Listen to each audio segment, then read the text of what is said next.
I like to call this square peg round hole. Square peg round hole is being able to like take one object and transmuting it into another object as far as like a square peg and round hole, right? Let's say I want this square to actually have some kind of round handle to it. Start out simple with these ideas and concepts too. Don't try to make a gun or a hammer or an axe right off the bat. Get kind of used to like making weird shapes for a while until you get good at it, and then then go on. I mean, you'll be a lot more creative if you like kind of already know the tools, and then try to make yourself a model. Okay, so no flexure. Take this, make two of them. And this time I'm actually going to go and mesh smooth it. Okay, mesh smoothing it will make it smooth. Now this is just a preview, by the way. If I hit 3, that's a preview of what smooth looks like. But to go in here and actually smooth it, that's a different story altogether. Now a lot of noobs would probably go in here and try to join two objects together. Okay, so I'm going to kind of go through that process, because that's what you're probably thinking right now. Or you might think, well, I'm not a noob, but in some rights, I'm quite the noob still, because I'm always coming up with new ideas. If you declare yourself a master, then, well, you don't have anything to learn now, do you? And why are you here? Okay, so let's take this for example. How about I just go like this and go mesh smooth?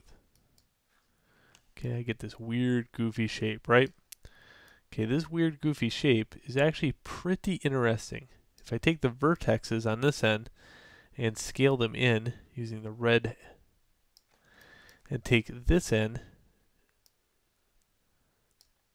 and then take the center and scale it into the center, I have a very, very low poly cylinder.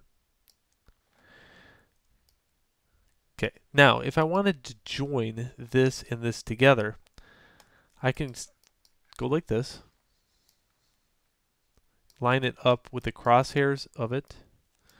So here's the easy way to do that: shading, wireframe on shaded. That way I can see the mesh and how the two are going to line up. Okay, so I got object 1, object 2. Okay, here's a way to do that. Let's destroy these 4 faces.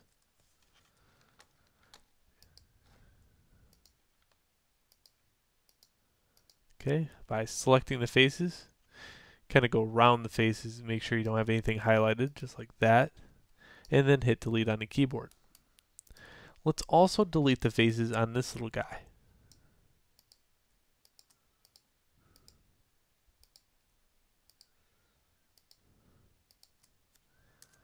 Just like that. Now if I wanted to bond the two together, they both have to be the same object. Right now this is an object, this is an object. So if I hold shift and highlight this is an object, I can go mesh combine. And then mesh, edit mesh, bridge. And for bridge, I can choose how many divisions are going to go between the two. If I just hit apply, 5 levels of subdivide will go in here.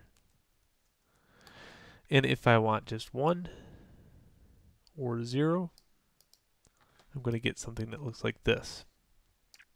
If I have something that looks like this, all I do now is take the faces and move it in.